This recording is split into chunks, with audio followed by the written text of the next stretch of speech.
ప్రజలందరూ కూడా ఆలోచించి ఇండియా కూటమి తరపున ఈ దేశంలో, ఈ రాష్ట్రంలో, ఈ జిల్లాలో పోటీ చేస్తున్నటువంటి అభ్యర్థులందరినీ గెలిపించాలని చెప్పేసి సిపిఎం పార్టీగా ప్రజల వాతావరణంలో కేంద్ర ప్రభుత్వం అధికారంలోకి వచ్చిన తర్వాత ఇచ్చినటువంటి వాగ్దానాలు కేంద్ర ప్రభుత్వం అధికారంలోకి వచ్చిన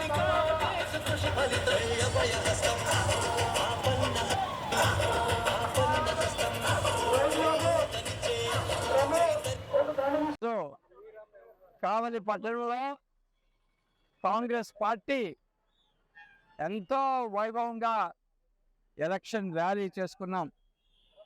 కావలి నియోజకవర్గం నుంచి కాంగ్రెస్ పార్టీ తరఫున పోటీలో ఉన్నటువంటి పొదలకూరు కళ్యాణ్ గారు, కాంగ్రెస్ పార్టీ తరఫున పార్లమెంట్ అభ్యర్థిగా పోటీ చేస్తున్న కొప్పుల రాజన్ నేను ఇక్కడ ప్రజలకు ఒక స్పష్టమైనటువంటి సందేశాన్ని ఇవ్వడానికి వచ్చాం. కాంగ్రెస్ పార్టీని ప్రజలు ఎందుకు ఎంపిక చేసుకోవాలి, కాంగ్రెస్ పార్టీ అధికారంలోకి వస్తే ఈ రాష్ట్ర భవిష్యత్తు ఏ విధంగా మారుతుందని స్పష్టంగా వారితో చెప్తూ ఉన్నాం. గతంలో 2 ఎలక్షన్స్లో ఆంధ్రప్రదేశ్ ప్రజలు కాంగ్రెస్ పార్టీని దూరంగా ఉంచారు. ఎందుకంటే విభజనకు కారణం కేవలం కాంగ్రెస్ పార్టీగా భావించారు. ఇప్పుడు గత 10 సంవత్సరాలుగా ప్రజలకు అర్థమైంది. ఆనాడు రాష్ట్ర విభజన చేయమని లెటర్ తెలుగుదేశం పార్టీ ఇచ్చారు, వైసీపీ ఇచ్చారు. మరి కాంగ్రెస్ పార్టీ విభజన చట్టం రూపకల్పన చేస్తున్నప్పుడు కేవలం కాంగ్రెస్ పార్టీనే ఈ రాష్ట్రం, ఈ రాష్ట్ర ప్రజల్ని ఏ విధంగా ఆదుకోవాలి, ఈ రాష్ట్రాన్ని ఏ విధంగా అభివృద్ధి చెందాలి అనే అంశాల మీద అనేక అంశాలు, అనేక హామీలు ఇచ్చారు. కానీ తెలుగుదేశం కానీ వైసీపీ కానీ ఈ హామీల విషయంలో ఏ మాత్రం దృష్టి పెట్టలేదు. ఆ తర్వాత అధికారంలోకి వచ్చిన తర్వాత కూడా 10 సంవత్సరాల పాటు ఆ హామీలను అమలు చేయడంలో పూర్తి నిర్లక్ష్యత కనిపించింది. కేంద్రంలో ఉన్నటువంటి బీజేపీ మెడలు వంచి ఆ హామీలు కనుక అమలు చేసినట్లయితే ఈనాడు రాష్ట్రం ఎంతో అభివృద్ధి చెందేది. ఈనాడు ప్రజలకి కాంగ్రెస్ పట్ల విశ్వాసం వచ్చింది. కేవలం కాంగ్రెస్ పార్టీ ద్వారానే ఈ హామీలు అమలు అవుతాయి.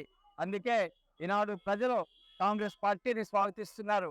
ఇక్కడ బాబాసాహెబ్ డాక్టర్ బిఆర్ అంబేద్కర్ విగ్రహానికి మేము మాల వేశాం. మరి ఒక్కసారి ఆ విగ్రహాన్ని చూస్తే ఈ దేశంలో ప్రతి గ్రామంలోనూ, ప్రతి పట్టణంలో ఉన్నటువంటి బాబాసాహెబ్ డాక్టర్ బిఆర్ అంబేద్కర్ విగ్రహం చూస్తే ఒక చేతితో, కుడి చేతితో ఆయన ఒక మార్గాన్ని చూపిస్తుంటారు. ఏమిటా మార్గం? ఆ మార్గం సమతా మార్గం. అంటే ఈ దేశంలో అన్ని వర్గాల వారు సమానంగా అభివృద్ధి చెందాలి, ఈ దేశ సంపద అందరికీ సమానంగా చెందాలి. రెండవ చేతిలో వారు భారత రాజ్యాంగాన్ని పట్టుకొని ఉన్నారు. అంటే ఆ సమతా మార్గంలోకి వెళ్ళేదానికి భారత రాజ్యాంగం అవసరం.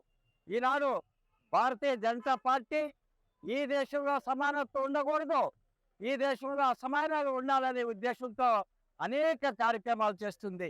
ధనికులు మరి పేదవాళ్ళ మధ్య ఈ యొక్క డిఫరెన్స్ ఏదైతే ఉందో అది బాగా పెరిగిపోతుంది. దేశ సంపద అంతా కూడాను కేవలం కొద్దిమంది ధనిక వ్యాపారస్తుల చేతిలోకి వచ్చింది. అంతేకాదు 400 సీట్లు ఇవ్వండి, ఈ దేశ రాజ్యాంగాన్ని, బాబాసాహెబ్ డాక్టర్ బిఆర్ అంబేద్కర్ ఇచ్చినటువంటి రాజ్యాంగాన్ని మార్చివేస్తామని ప్రజల ముందుకు వెళ్తున్నారు. కాబట్టి ప్రజలారా, ఈ దేశ ప్రజాస్వామ్యాన్ని పరిరక్షించుకోవాలన్నా, పేద ప్రజల హక్కుల్ని భద్రం చేసుకోవాలన్నా కాంగ్రెస్ పార్టీకి ఓటు వేయాలి.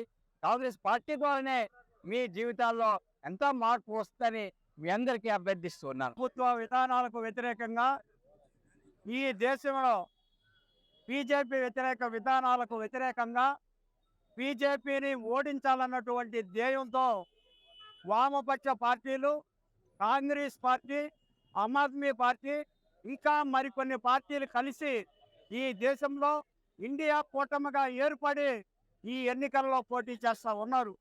దీని ఉద్దేశం బీజేపీ 10 సంవత్సరాల పరిపాలనలో ప్రజలకు చేసిందంటూ ఏమీ లేకపోగా, ఎన్నికల్లో ఇచ్చినటువంటి ప్రజలకు ఇచ్చిన వాగ్దానాలు అమలు చేయకపోగా, ప్రశ్నించిన వారిని, ప్రజా ఉద్యమాలను ఈరోజు అణిచివేయాలని చెప్పి పరిపాలన చేస్తున్నటువంటి ఈ బీజేపీ విధానాలకు వ్యతిరేకంగా మతతత్వం పేరుతో దేశ ప్రజల్ని పాలించని కులాల విభజన చేసి పాలిస్తున్నటువంటి ఈ నిరంకుశమైనటువంటి బీజేపీ వ్యతిరేక విధానాలు ఈరోజు భారతదేశంలో ఉన్నటువంటి ప్రజలు గమనించాలని చెప్పేసి ఈ ఇండియా కూటమి తరఫున సిపిఎం పార్టీగా విజ్ఞప్తి చేస్తా ఉన్నాం.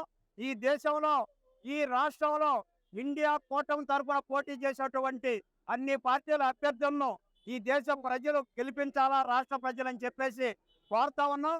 అందులో భాగంగా ఈ జిల్లా పార్లమెంటు సభ్యులుగా కాంగ్రెస్ పార్టీ తరఫున పోటీ చేస్తున్నటువంటి కొప్పుల రాజు, అలాగే మన కావలి నియోజకవర్గ ఈ అసెంబ్లీ అభ్యర్థిగా పోటీ చేస్తున్నటువంటి కళ్యాణ్ గారు, ఈ జిల్లాలో నెల్లూరు నగరం తరఫున పోటీ చేస్తున్నటువంటి సిపిఎం పార్టీ తరఫున పోలా రమేష్ గారిని, ఇంకా ఈ జిల్లాలో కాంగ్రెస్ పార్టీ, వామపక్ష పార్టీ అభ్యర్థులను గెలిపించాలని చెప్పేసి, బీజేపీ ప్రభుత్వాన్ని ఓడించాలని చెప్పి సిపిఎం పార్టీగా ఈ రాష్ట్ర ప్రజలకు, జిల్లా ప్రజలకు, దేశ ప్రజలు పిలుపునిస్తా ఉన్నాం. కాలంలో ఈ దేశాన్ని పాలించినటువంటి పాలకులు, ఈ రాష్ట్రాన్ని పాలించిన పాలకులు ఇద్దరు యొక్క పాలన మనం చూస్తున్నాము. ఉదాహరణకి ఏంటంటే నరేంద్ర మోడీ కాంగ్రెస్ ఏం చేసింది అనుకున్నాడు. కాంగ్రెస్ ఏం చేసిందనే దానికి ప్రశ్న, ఆయన 10 సంవత్సరాల కాలంలో 1,28,000 కోట్ల రూపాయలు అప్పు తెచ్చినాడంటే ఆస్తి ఉండబట్టే. ఇంత పెద్ద సృష్టించిన ఆస్తిని తనకు అనుకూలమైన కార్పొరేట్ రంగానికి ఆయన కట్టబెడుతున్నాడు. దానికి వ్యతిరేకంగా కాంగ్రెస్, సిపిఎం ఇతర ఇండియా కూటమి అభ్యర్థులు ప్రయత్నిస్తున్నారు. అలాగే మన రాష్ట్రంలో కూడా చాలా విచిత్రమైన పరిస్థితి. ఉదాహరణకి ఏంటంటే 80 సీట్లున్న ఉత్తరప్రదేశ్లో 70 చిల్లర పై సీట్లు, ఎంపీ సీట్లు గెలిచిన బీజేపీకి కూడా ప్రతిపక్షం ఉంది. అక్కడ మన ఆంధ్రాలో ప్రతిపక్షం లేదు. 175 ఎమ్మెల్యే స్థానాలు, 25 ఎంపీ స్థానాలు, రాజ్యసభ అన్నీ కూడా బీజేపీ అనుకూలంగా ఉందంటే ఇంతకంటే సిగ్గుచేటైన అంశం మరొకటి లేదు. అలాగే అటు కేంద్రంలోనూ రాష్ట్రంలోనూ కూడా అసెంబ్లీలో కానీ పార్లమెంట్లో కానీ సంస్కారవంతమైన చర్చలు జరిపే వాళ్ళే లేరు. ఎంతంటే బట్టలు కూడా తీసి తిరిగినట్టుగా నిస్సిగ్గుగా ప్రవర్తిస్తున్నారు. అలాంటి నిస్సిగ్గుగా ప్రవర్తించేటటువంటి అసెంబ్లీని, పార్లమెంట్ని సమర్థవంతమైనటువంటి పాత నెహ్రూ కాలం నాటి స్థితిని తీసుకురావాలంటే ఇండియా కూటమి అభ్యర్థులు గెలిపించాల్సిన అవసరం ఉంది. అలాగే మన జిల్లాలో ఎంపీగా పోటీ చేసిన రాజు గారు, అలాగే కళ్యాణ్ గారిని కూడా అత్యంత మెజార్టీతో గెలిపించాల్సిన అవసరం ఉంది. గెలిపించడం ద్వారా ప్రజాస్వామ్యాన్ని కాపాడుకోవాలా, మనం కాపాడుకోవాలని చెప్పి తెలియజేస్తూ భారత కమ్యూనిస్టు పార్టీగా ఈ ఇద్దరికి ఈ జిల్లాలోనూ అలాగే రాష్ట్రంలో మద్దతు ఇస్తామని తెలియజేస్తుంది. ఈరోజు మన కావలి నియోజకవర్గంలో చూస్తున్నాం, కాంగ్రెస్ పార్టీ ర్యాలీ ఇంత అద్భుతంగా ప్రజలు స్వాగతిస్తూ ఉన్నారు. దీన్ని బట్టి మనకు అర్థమైంది కాంగ్రెస్ పార్టీ మనకి పూర్వవైభవం వస్తుందని ప్రజలందరూ కూడా ఆశాభావం వ్యక్తం చేస్తున్నటువంటి విషయం మనం గమనించాల్సిందిగా కోరుతున్నాను. అలాగే ఈ రాష్ట్రంలో, ఈ దేశంలో మోదీ పాలన ముఖ్యంగా మీడియాని తన చెప్పు చేతలో పెట్టుకొని తను చేసే అక్రమాలకు బయటికి రాకుండా కాపాడుకుంటూ ప్రజల జీవితాలతో ఆడుకుంటున్నటువంటి విషయం మనం అందరం గమనించవలసిందిగా కోరుతున్నాం. ఇప్పటికే కాంగ్రెస్ పార్టీ రాష్ట్రంలో చాలా పెద్ద ఎత్తున రోజు రోజుకి పికప్ అవుతూ ఉంది. దీన్ని బట్టి మనకు అర్థమవుతుంది కాంగ్రెస్ పార్టీ మన రాష్ట్రంలో కానీ మన దేశంలో కానీ ఎంత అవసరమో. ప్రజలందరూ కూడా కాంగ్రెస్ పార్టీని స్వాగతించి మన రాష్ట్రంలో పెద్ద ఎత్తున పెద్ద మెజార్టీతో మన పిసిసి అధ్యక్షురాలు సరిమని, అలాగే మన జిల్లా పార్లమెంటుకు అభ్యర్థిగా కొప్పులరాజు గారిని మన నియోజకవర్గానికి బీసీసీ బిడ్డనైనా నేను ఈ కాలగడ్డ మీద పోటీ చేస్తున్నాను. నన్ను గెలిపిస్తారని ప్రార్థిస్తున్నాను.